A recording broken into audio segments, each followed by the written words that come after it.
Iaitulah pada bulan Ramadan. Siapa yang dapat melihat, siapa yang melihat anak bulan, maka hendaklah dia berpuasa. Dan siapa yang sakit ataupun bermusafir, maka hendaklah, kalau harus baginya berbuka, dan dia hendaklah menggantikannya pada hari-hari yang lain. Dan kalau dia nak puasa, itu yang terlebih baik baginya jika dia mengetahui. Jadi pada malam ini insya-Allah kita akan cuba melihat perkara-perkara yang berkaitan dengan puasa secara umum. Kerana tidak lama lagi kita akan menghadapi Ramadan. Hanya tinggal beberapa hari saja lagi. Dan kita hendaklah bersedia untuk menghadapi Ramadan. Jangan kita masuk Ramadan dalam suasana yang tidak bersedia untuk masuk latihan, tetapi kita tidak bersedia terlebih dahulu. Oleh itu, marilah sama-sama kita pada malam ini cuba renung dan kita cuba praktikan beberapa perkara untuk kita hadapi Ramadan yang tidak lama lagi. Kerana puasa ini adalah satu ibadat yang diberi oleh Allah Subhanahu wa taala kepada kita untuk menjauhkan diri kita daripada syaitan. Kerana puasa ini menjadi benteng kepada gangguan syaitan. Sebagaimana yang dinyatakan, as-shaumu junnah, puasa itu menjadi benteng kepada seseorang yang berpuasa daripada syaitan, daripada gangguan syaitan. Kerana kita perlu sedar makna puasa itu. Yang pertamanya ialah puasa bererti menahan diri dari makan dan minum dan perkara-perkara yang membatalkan. Itu satu makna. Dan satu makna lagi, memberitahu kepada kita bahawa puasa itu ialah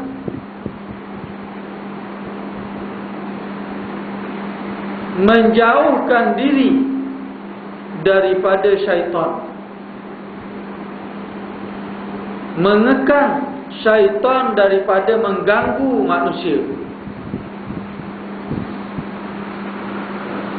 ataupun menjauhkan diri seseorang daripada membuka ruang kepada syaitan untuk mengganggunya.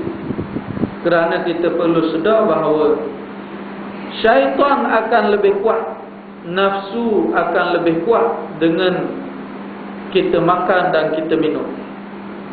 Jadi oleh itu, ia membawa erti kepada pengekangan kebebasan syaitan daripada mengganggu kita, mengganggu seorang yang berpuasa. Jadi dua makna itu sebagaimana yang ditarifkan oleh para ulama, yang membawa makna yang besar kepada kita semua. Dan kita perlu sedar untuk melalui Ramadan, kalau ulama-ulama sebut hidangan. Dalam setahun tu Allah Ta'ala hidangkan hidangan yang hebat, yang luar biasa, iaitulah pada bulan Ramadan. Kerana gandaannya sangat besar. Dan puasa itu tidak ada bandingannya dari segi gandaan, kerana Allah Subhanahu wa taala sendiri yang akan memberikan ganjaran. Sebagaimana dalam hadis kursi Allah Subhanahu wa taala menyatakan, innama yadharu syahwatuhu, innama yadharu syahwatahu wa ta'amahu li ajli fasawmu li wa ana ajzi bih. Hanya seseorang tu apabila berpuasa, dia meninggalkan nafsu dia dan makan minum dia. Dia meninggalkan kehendak nafsu syahwat dia, dia meninggalkan kehendak nafsu makan minum dia, kerana aku, kerana Allah Subhanahu wa taala, maka puasa adalah milik aku dan aku yang akan memberikan cara. Allah Subhanahu wa taala sendiri yang akan memberi ganjaran, tidak seperti ibadah-ibadah lain yang telah ditentukan.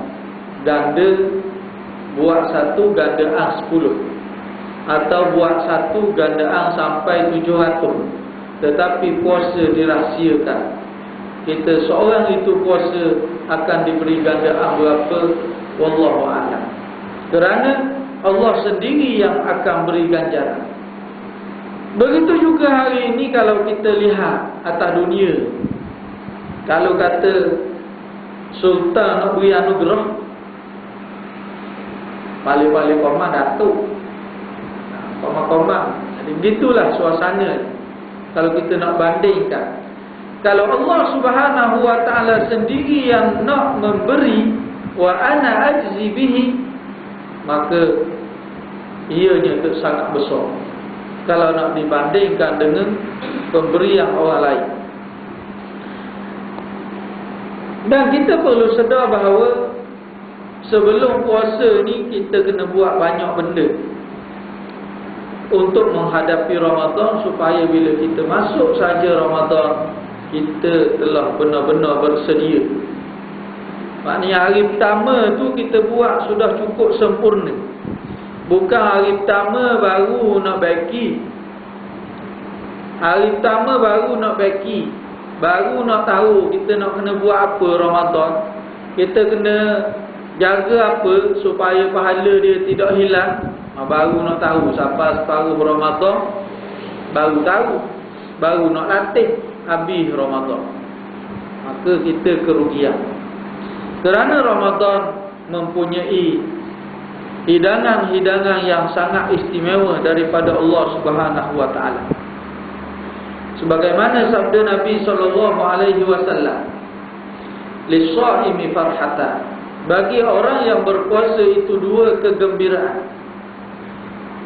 Farhatun inda iftarihi, suatu kegembiraan ketika habis puasa. Bila habis puasa Tuhan suruh raya, suruh gembira, maka itu satu kegembiraan.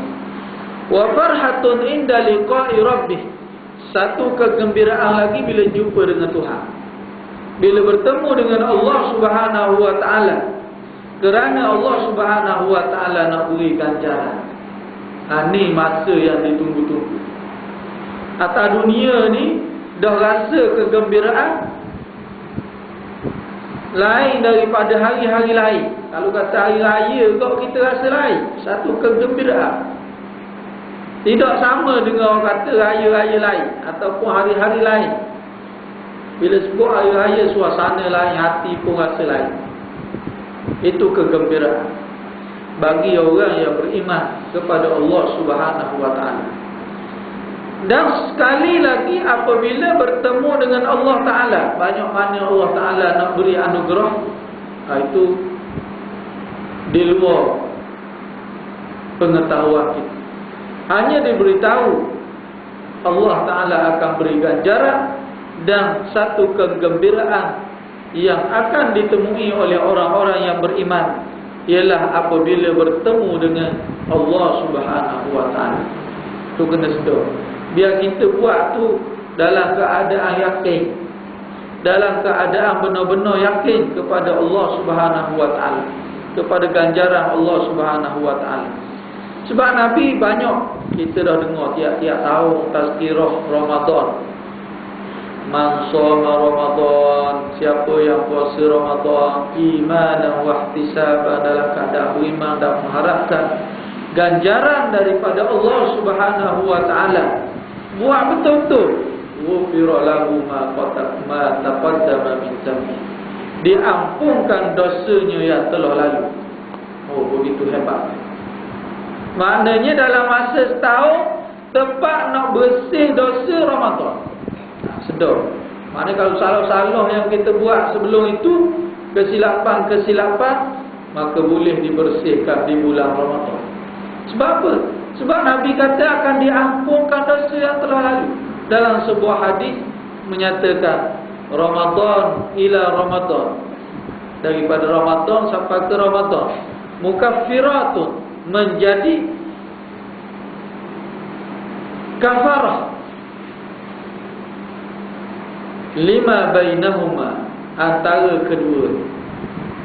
Jadi Ramadan tahun ni dengan Ramadan tu jadi penghapus kesilapan yang telah dilakukan oleh seorang hamba. Jadi marilah sama-sama kita sedarkan diri kita. Jangan kita sampai nisfu Syaban sedar bukan sedar nak puasa, sedar nak mari sejid baca Yasin. Baca Yasin, duk ingat bulan Syaban tu kena baca Yasin.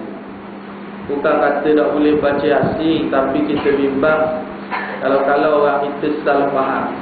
Bila malam nisfu Syaban sunat baca Yasin, bukan sunat baca Yasin, sunat baca Quran. Buat ibadat banyak-banyak. Tapi orang kita bila ada nas daripada Rasulullah, walaupun tidak kuat, menyatakan bahawa Yasin itu adalah hati kepada Al-Quran. Dia pilih waktu muncul tak pilih Qul Allah. Ada juga hadis menyatakan Qul Allah itu adalah antara ayat terbaik dalam Al-Quran. Pilih Qul Allah je, baca boleh 10 kali sudah. Bukan begitu maksudnya. Maksudnya perbanyakkan ibadah kita pada hari tersebut, kerana tidak dinafikan bahawa malam itu adalah malam yang diberi keberkatan lebih. Bukan saja tak ada minta lain banyak umur, murah rezeki. Dah. Bukannya salah, tetapi kita bimbang, takut salah faham. Duk sangka Nabi buat gitu, duk sangka. Sedangkan tidak. Nabi suruh kita buat ibadah kebaikan kerana malam itu ada kelebihannya. Begitu juga di bulan-bulan Ramadan. Kita sambut nisfu Syaban dah sedar bahawa diberi kelebihan itu kerana nak beritahu tidak lama lagi akan datang Ramadan. Dan tidak dibenarkan lagi orang yang tidak pernah berpuasa nak puasa lepas 15 Syaban. Belum-belum ni tak pernah puasa, tiba-tiba sampai 15 Syaban nak puasa. Tak boleh puasa, makruh dia puasa. Kerana ia mungkin menjadi letih sampai Ramadan lagi malas teruk. Sebab belum ni memang ia malas. Belum ni memang dia malas. Tiba-tiba sampai 15 baru nak rajin. Ada payah lagi tunggu Ramadan. Tak payah lagi. Sebab apa? Sebab belum ni ia malas dah. Takut mari 16 17 puasa-puasa, lemah puasa. Baru nak masuk Ramadan letih dah. Itu yang dilarang, dimakruhkan oleh para ulama bagi orang-orang yang sebelum ni ia malas. Maknanya kalau malas dah puasa, sabar dulu, tunggu Ramadan.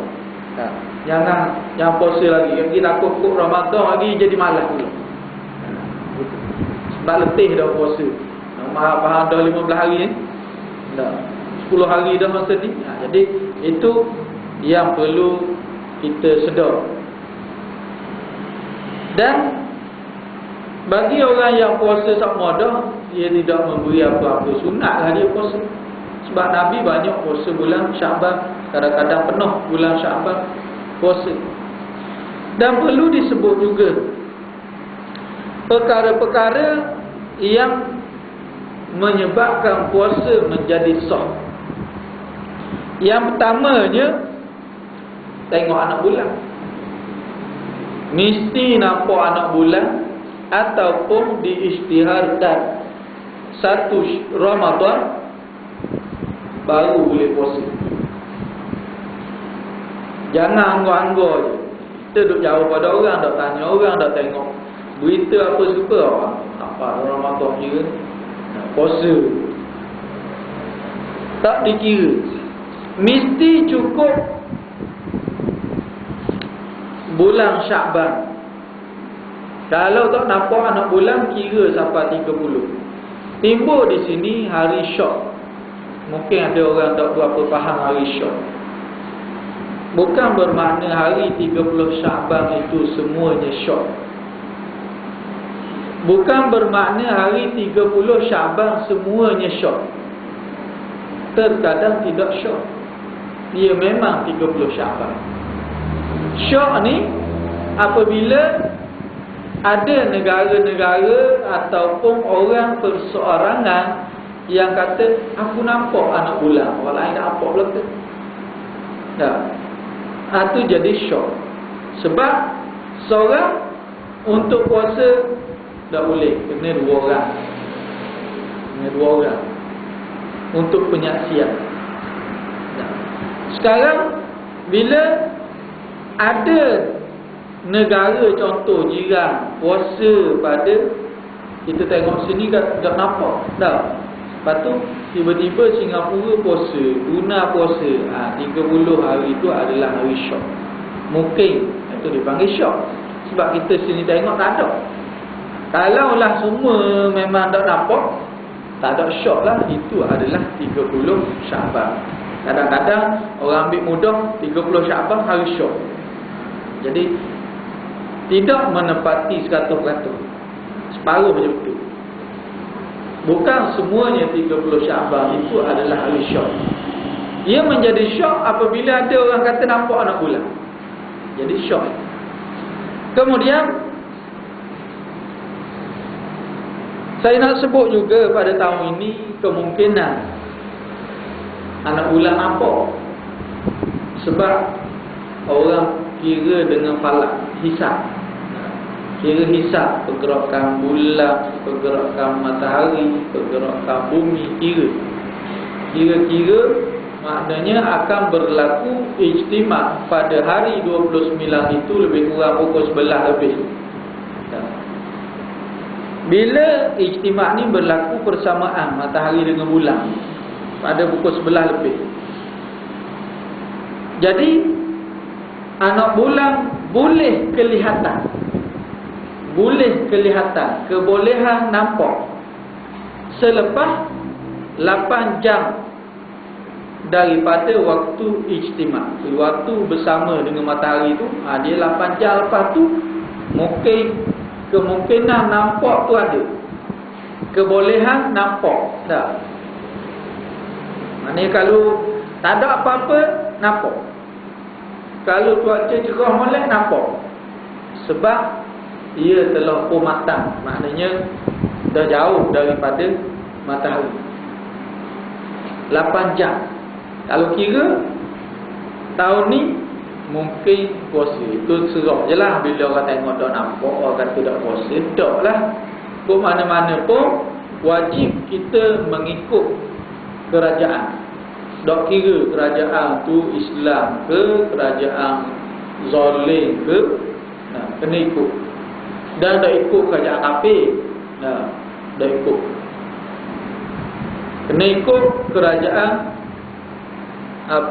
Islam zalim ke, tak zalim ke, tak kira. Kena ikut. Kalau tak berlaku fitnah. Kalau negara kafir, kena ikut komuniti Islam yang diiktiraf di situ. Wajib ikut. Jadi kalau istihad masuk Ramadan puasa, dok lagi. Dah tahun mana? Dah nak pakai kita sendiri, tak boleh. Tak boleh. Mesti ikut. Kerana kalau tidak akan berlaku percanggahan banyak hukum. Tiba hari raya orang puasa dia tak. Dia kata hari raya. Bila dia kata hari raya, dia kata orang puasa tu haram berlaku puasa. Dia seorang je betul. Jadi gitulah. Ini berlaku fitnah. Jadi mungkin tahun ni tengok je anak bulan 29, 30 Syakban tu tak ada. ia adalah 1 Ramadan. Itu kemungkinan. Sebab dari segi perkiraan kebolehan nampak tu ada, imkanur ru'yah tu ada. Tapi kalau nak raya pula,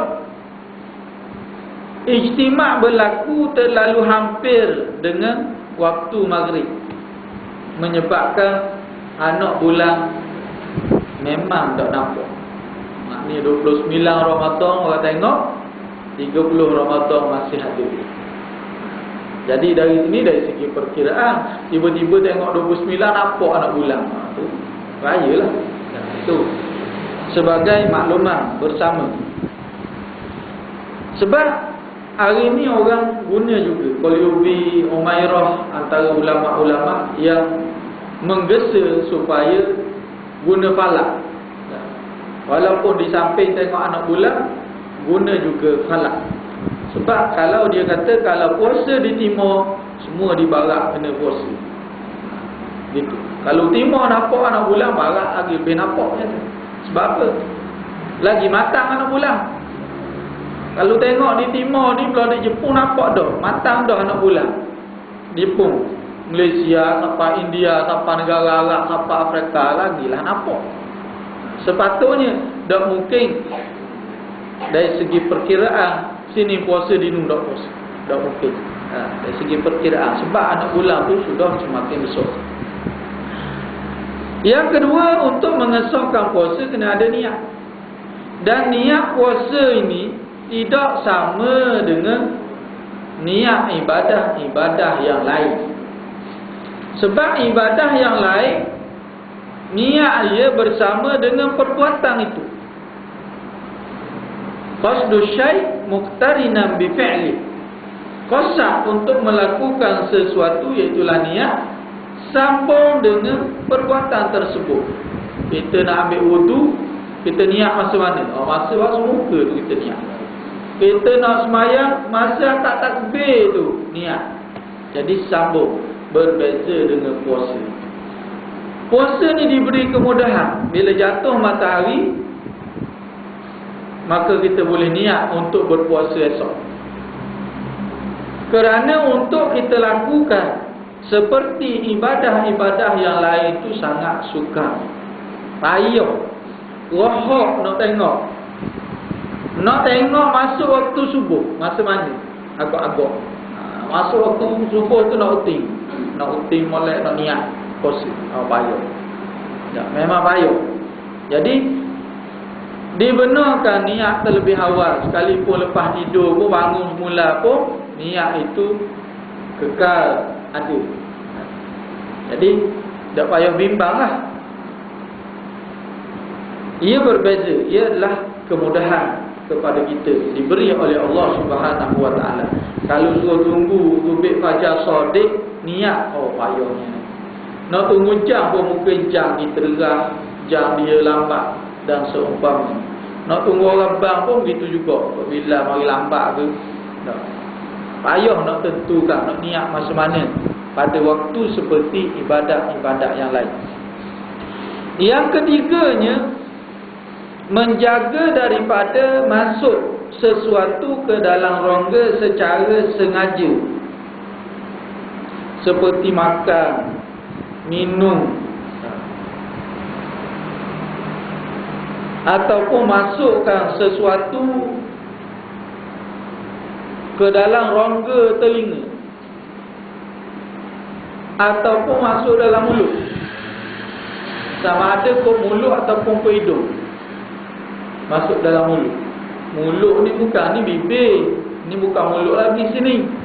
Ni bibir dua, lepas tu gigi, lepas tu lidah, lepas tu kat lubang situ pun panggil mulut. Maknanya boleh masuk ke rongga itu sama ada melalui hidung ataupun melalui mulut. Kita itlaq mulut sini. Tapi sebenarnya dalam kitab, dari segi istilah mulut itu, fahamu itu bukan duduk sini, duduk dalam tepat. Sebab itu kalau kita koma tak batal puasa. Kita koma tak batal puasa sekalipun kita meninggalkan air ataupun kesang air di dalam mulut. Koma-koma, kesang air masih ada. Kemudian kita telan air liur, rasa macam ada air, tidak membatalkan puasa. Kerana ia pernah berlaku kepada Sayyidina Umar Al-Khattab radhiyallahu anhu. Apabila dia berqamar, dia pun telah rasa macam ada air, lalu dia kata batal puasa dia. Lalu dia bertanya kepada Rasulullah. Rasulullah kata apa? Pusing sangat, batal puasa dia kata. Sebab apa? Lalu dia kata sebab dia qamar. Lalu Nabi pun tanya, akun tasyaribah, mau minum air ke? Dah batal lah. Bukan minum air, qamar. Dah qamar, bukan minum air. Walaupun masih ada kesan air di dalam mulut, kecuali rasa dahaga kan? Dah, rasa dahaga pun di qamar ke qamar ke. Tu orang panggil minum air. Sebab apa? Dia ada niat dah nak minum air, tapi tak minum ia walau qamar, tinggal kesan telah. Lepas tu qamar pula tinggal kesan telah, tu orang panggil minum air. Qamar ni memang dia nak ambil air sembahyang ni pun qamar dia kehel. Sunat dia buat demikian tanpa berlebihan. Berlebihan ni lenggok lagi buat ini masuk air tu, batal puasa tu. Dah, qamar biasa je. Begitu juga memasukkan air ke dalam hidung. Masuk air dalam hidung, kemudian keluarkan dia. Ada dah air tinggal dalam hidung? Air mesti dah ada dalam hidung. Nah, tiba-tiba hari ni banyak lagi. Ni masalah saya ulang semua. Sebab saya rasa masyarakat kita dah salah faham masalah ni. Korek hidung batal puasa. Allah, susahnya puasa. Dah, susahnya puasa. Gatal sikit dalam hidung korek batal. Gatal-gatal kat telinga korek batal. Kan susah lagi. Nah, tidak begitu. Islam tidak susah seperti itu. Ini kan satu kesilapan faham yang telah sekian lama. Cuba bayangkan, saya cerita masuk air dalam hidung. Dah kita korek hidung, mana dalam masuk air dalam hidung kita korek hidung. Katalah sama banyak je masuk. Kita korek hidung masuk seputung jari kan? Korek apa kata? Masuk? Nah, dah masuk. Masuklah tengah hiji. Nah, paling-paling subak kuat-kuat masuk siji. Tak sampai pun ke dalam rongga yang dipanggil mulut. Sedung masuk air dalam hidung tu mungkin lebih jauh sampai dan meninggalkan benda. Kita korek hidung kita dah tinggal jari kita dalam hidung. Nah, air kita masuk, kita buang, dia tinggal dalam. Ada. Tak batal puasa. Tiba-tiba korek hidung batal puasa. Ini masalah. Faham? Kita tengok Islam susah nak puasa. Korek hidung atas kan dah boleh korek. Tak. Bukan begitu. Jangan salah faham seumpama tu. Lepas tu kalau ada beringus sikit lah beluah gitu dah kan tak bersih kan. Tak. Jadi Islam tidak susah seumpama tu. Jangan kita menyusahkan. Ni anak-anak kita sekolah susah. Saya sebut ni sebab kita duduk sekolah dengan budak-budak. Ustaz batal puasa kata. Sebab apa? Sebab kuat hidung dia. Contoh. Sebab apa siapa kabur? Ayah kita kabur. Mak kita kabur. Ustaz kampung kita kabur. Orang ni kabur, orang ni kabur. Dah. Jadi kita rasa pusing. Lagu mana benda ni tersebar sebegitu kuat di dalam masyarakat kita. Dah, sehingga kan orang tua pun masih seolah-olah berintikad demikian. Dengan satu pahaman yang silap. Lubang hidung tu orang panggil rongga situ. Memang ia berlubang. Suka mulut kau. Orang panggil rongga, jangan faham ikut apa ni kepahaman bahasa kita. Nah, jauh ni masuk pas tengah dalam tu. Kalau bahagian mulut sampai kat mulut kat lubang tu. Nak masuk ke halqah tu si panggil mulut. Kalau telinga sampai ke dalam tu, maknanya kalau korek dengan jari memang tak batal. Tapi kalau korek dengan korek alu macam tu, macam tu, kita pergi semua kedai tu, dia kat apa sudu plastik macam korek ling ni, macam tu, alu tu atas lah, sebab dia masuk tu habis, tak boleh masuk. Jadi ini juga saya perlu beri tahu sebagai peringatan. Mungkin orang tahu belah Kedah, tapi sebagai peringatan, jangan sampai kita menyusahkan begitu rupa sehingga orang tengok, oh susah Islam. Tak, susah. Dan tidak batal kalau kita masukkan obat mata dalam hidung. Masuk obat mata rasa macam pahit dan kok. Tak batal tu. Sama juga cocok ambil darah ke apa ke, tak batal puasa tu. Itu fatwa ulama sekarang ini. Kecuali kalau memasukkan obat makanan. Dah masuk air makanan jadi kenyang ataupun dak lapar. Dak jadi kenyang tapi dak lapar. Oh ni tak boleh. Tak kira tu, itu tak boleh, batal tu. Yang keempat, menjaga diri dia daripada bersetubuh. Jaga diri dia daripada bersetubuh pada siang Ramadan. Dia akan dikenakan kafarah.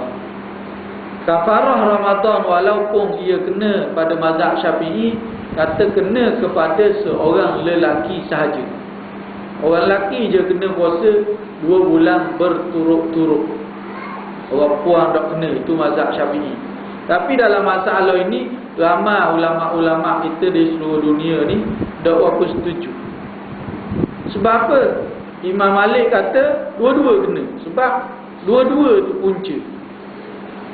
Imam Syafi'i kata orang lelaki je, jadi lelaki je kena kafarah. Imam Malik kata lelaki puan kena belaka. Bagi saya tu lebih baik. Sebab apa? Sebab jadi pengajaran pada kedua-dua. Jadi pengajaran kepada kedua-dua. Yang kelima, jaga diri dia daripada mengeluarkan air mani je dengan sengaja, sama ada dengan bersetubuh ataupun lainnya.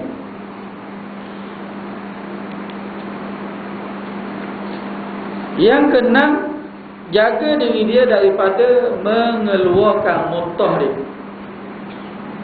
ataupun mutah. Jaga daripada mutah. Sebab bila mutah keluar kemudian masuk sikit, itu dia panggil istiqah. Bantu panggil mutah. Bukan keluar je, bila keluar dia ada masuk sedikit.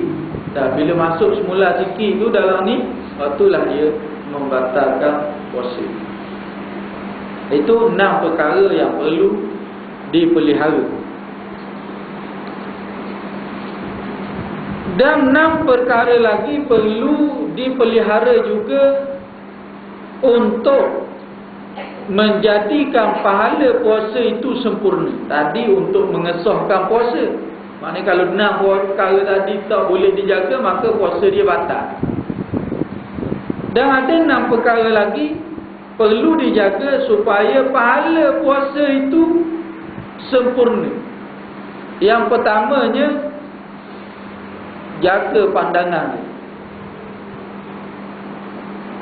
Jaga pandangannya daripada semua perkara yang boleh mengganggu hati dia daripada lalai kepada Allah Subhanahu wa taala.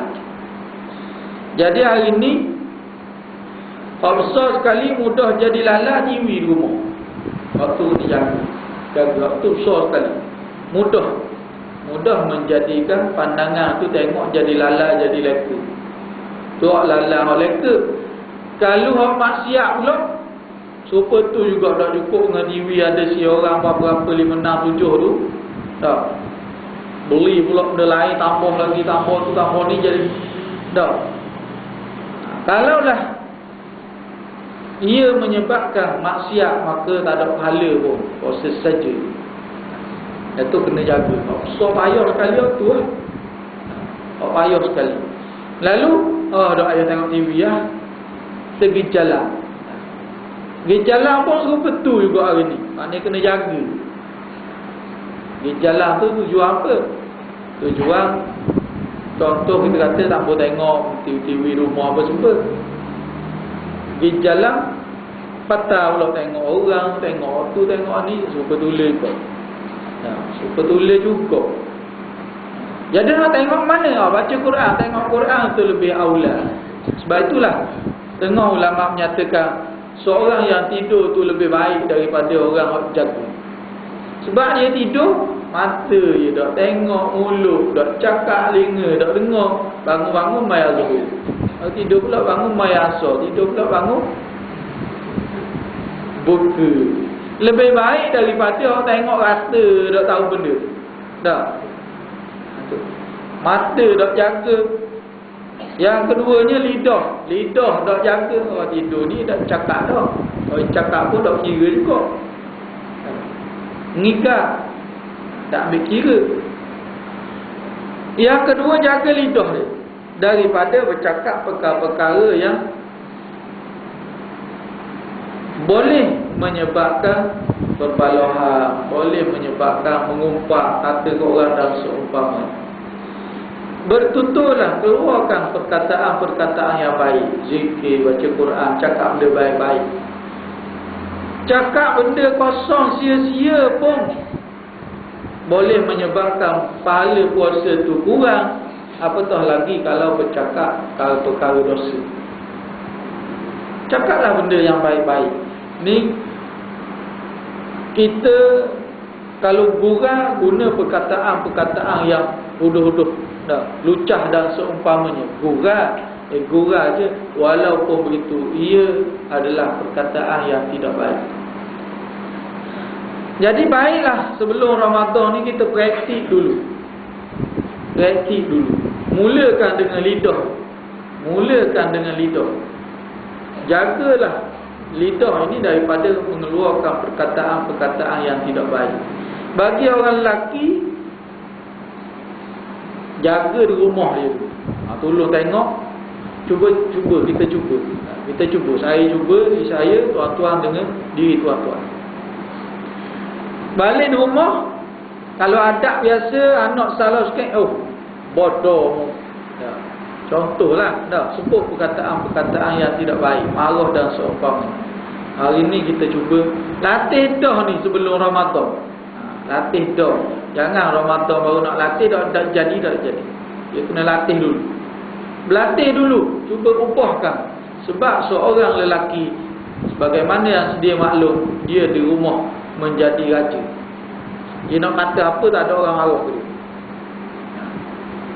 Dia nak kata apa. Jadi masa itulah ruang yang paling terbuka luas bagi syaitan supaya dia mengeluarkan perkataan yang tidak baik. Ni kena jaga dulu. Boleh hal ni selamat di luar dengan kawan-kawan, tidak seperti di rumah. Sebab di rumah itu dia adalah raja. Itu kena sedar. Kalau dapat jaga di rumah, maka insya-Allah di tempat lain lebih lagi mudah. Lebih mudah. Kena jaga. Jaga pendengaran daripada mendengar perkataan-perkataan yang tidak baik. Kalau orang nak cerita, nak tahu tak macam mana? Gerah nak dengar. Mau tak tahu dia tu. Cerita. Maknanya kalau nak mengumpat, nak kata gerah nak dengar, itu dilarang. Sama'una lil kazib. Jangan dengar. Ini penyakit-penyakit orang-orang yang tidak beriman. Suka dengar benda-benda yang bohong, benda-benda yang boleh menyebabkan keaiban seseorang. Kemudian jaga semua tangan, kaki dia dan semua anggota dia daripada perkara-perkara yang boleh menyebabkan kelalaian, daripada mengingati Allah Subhanahu wa taala. Termasuklah makan makanan yang halal. Jangan makan terlalu banyak. Termasuk juga jaga perut dia, jangan diisi dengan berlebihan sehingga menyakitkan dia. Tubuh badan jadi sakit, makan banyak doa lagi. Nak ganda ni, sepatutnya orang puasa jimat Tiba-tiba bila bulan puasa bab belanja tak masuk sedekah lah katanya. Bab belanja tu 2-3 kali ganda daripada bulan-bulan puasa, bulan-bulan yang lain dah, selain daripada bulan puasa. Ini satu masalah yang besar. Kerana pembaziran sebenarnya ini perlu juga dijaga. Jangan kita ingat bila kita makan banyak apa semua itu juga mengurangkan pahala puasa. Ramadan bukannya siang saja, malam pun Ramadan. Malam Ramadan juga. Lepas sembahyang isyak kita nak sembahyang tarawih, lepas nak qiyam malam pula dah. Itu juga andai kata makan terlalu banyak, malam ni tak payah qiyam tarawih. Mungkin ada malam gidah, malam malam gidah, malam dulu gidah, hari ni rehat sehari. Itu mungkin saja berlaku. Sebab apa? Rasa dak Allah ni. Dak Allah tu sebenarnya hanyalah gangguan nafsu dia sahaja. Kerana dia berlebihan makan. Jangan kita jadi seperti seorang yang dinyatakan oleh Rasulullah sallallahu alaihi wasallam, kam min shaimin laisa lahu min siyamihi illa al-ju' wal 'atash. Berapa ramai orang yang berpuasa yang tidak mendapat apa-apa melainkan lapar dan dahaga sahaja. Tak boleh apa-apa. Puasa siap setiap hari puasa. Orang lain lapar dahaga boleh pahala. Kita lapar dahaga tak boleh apa-apa. Ruginya bila kita akan tahu bila berhadapan dengan Allah Subhanahu wa taala. Orang lain jumpa dengan Allah gembira, kita tengok-tengok tak ada benda. Waktu yang kita bimbang waliyazubillah. Yang kelima, jaga jangan makan makanan halal terlalu banyak, kerana ia boleh menyebabkan kemudaratan. Itu juga boleh mengurangkan pahala puasa. Sebenarnya puasa ni nak mengurangkan nafsu syahwat dengan kurangnya makan. Tiba-tiba bila makan terlalu banyak tak jadi apa, tak capai matlamat puasa yang sebenarnya. Dan yang kenanya, hendaklah hati dia merasa takut dan gementar apabila selesainya puasa, takut-takut Allah Ta'ala tak terima. Maka hendaklah dia berdoa dan memohon kepada Allah setiap hari supaya Allah Ta'ala menerima ibadah yang dia lakukan. Jadi 6 perkara ini sangatlah penting untuk seseorang itu mendapat pahala yang sempurna daripada Allah Subhanahu wa taala. Dan di kesempatan ini juga saya nak sebut, masa masih berbaki lagi ni, beberapa hari sebelum Ramadan, siapa yang andai kata ada video dak bayar lagi, maka segeralah. Ataupun dak puasa lagi, ganti puasalah. Ataupun zaman-zaman dulu ada hak tinggal dak rati lagi, kiralah bayar video. Kerana itu hak Allah Subhanahu wa taala. Contoh senang je. Seorang tu rasa-rasa sedar-sedar semayang bang ni, puasa ni umur 30 baru sedar. Contohlah, tak kata rasa ni contoh. Maka kita sedar hari umur 15 balik 15 tahun dak puasa. Dah 30 baru sedar, 15 tahun dak puasa. Setahun sebulan. 15 tahun 15 bulan. Setahun 3 bulan. Setahun 3 bulan dak puasa. Setahun 365 hari. 3 bulan 9 hari. 400 hari lebih. 450 hari. Lebih kurang. Dah. Secukup sehari. Tahun pertama 30, naik tahun kedua jadi 60 cukup. 60 cukup naik 3, tambah 30 lagi jadi 90. Tambah, nak setengah lori. Berat. Nah, maknanya sekarang ni itu yang menjadi hutang. Andai kata kita sedar, ia adalah hutang, denda daripada Allah Subhanahu wa taala. Sama juga orang yang tinggal puasa dalam keadaan sengaja. Memang ia sengaja tinggal, bukan dia sakit ke apa ke tak. Sengaja tinggal, musafir bukan. Memang sengaja tinggal. Dalam mazhab Syafi'i, orang yang sengaja tinggal, dia kena ganti puasa dia dan kena kafarah, iaitulah fidyah. Cukup beras. Tak kita ni beras lah, air gandum dan makanan ruji. Walaupun tidak melebihi Ramadan setahun berikutnya. Bila sengaja tinggal, maka sehari ganti cukup. Dan perlu diingati bahawa yang berganda hanyalah denda, bukan hanya bilangan hari yang dia tinggal. Kalau dia tinggal sehari itu je lah yang qada. Yang berganda hanyalah denda. Tahun ni dah qada lagi. Tahun depan akan kata bila masuk tahun depan, Ramadan berikutnya jadi 2 hari pun ganda, bukan. Puasa tetap sehari cukup jadi 2. Hak 2 jadi 3. Gitu. Hak 3 tambah masa. Tambah se. Gitu.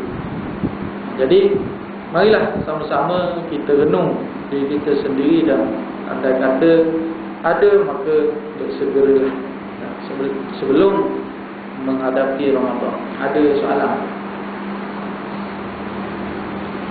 tentang Ramadan berlalu?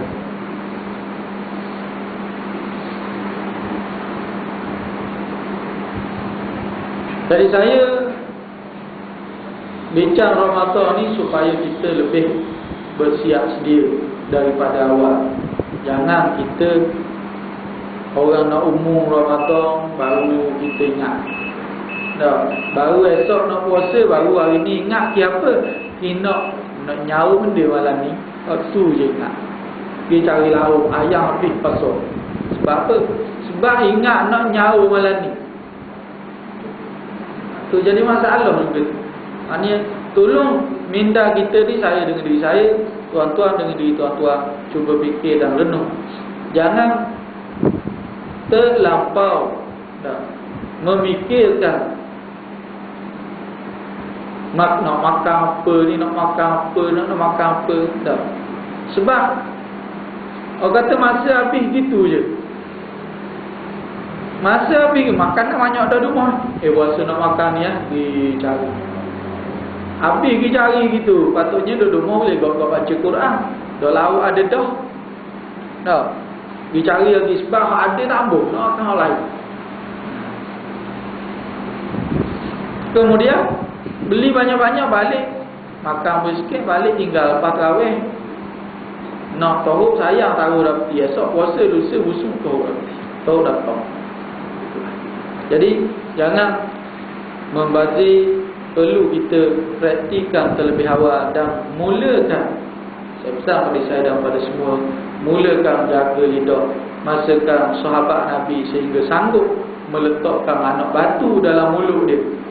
Letak anak batu dalam mulut sebab apa? Sebab takut cakap benda-benda yang sia-sia.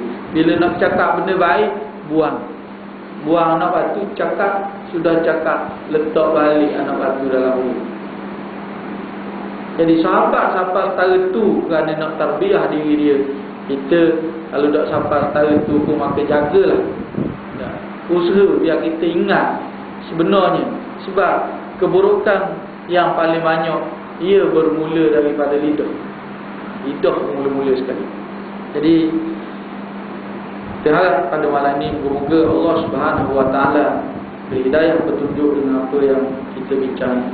Bismillahirrahmanirrahim. Alhamdulillahirabbil alamin. Hamdan kafi ni'amahu wa yukafi'u mazidah. Ya Rabbana lakal hamdu kama yanbaghi li jalali wajhika wa 'azimi sultanik. Allahumma ij'al jama'ana hadha jam'an marhuma wa tafarraqana min ba'dihi tafarruqan ma'suma innaka antal jawadul karim wa ra'ufur rahim. Rabbana atina fid dunya hasanah wa fil akhirati hasanatan wa qina adzabannar. Wa sallallahu ala sayyidina Muhammadin wa ala alihi wa sahbihi wasallam. Walhamdulillahi rabbil alamin.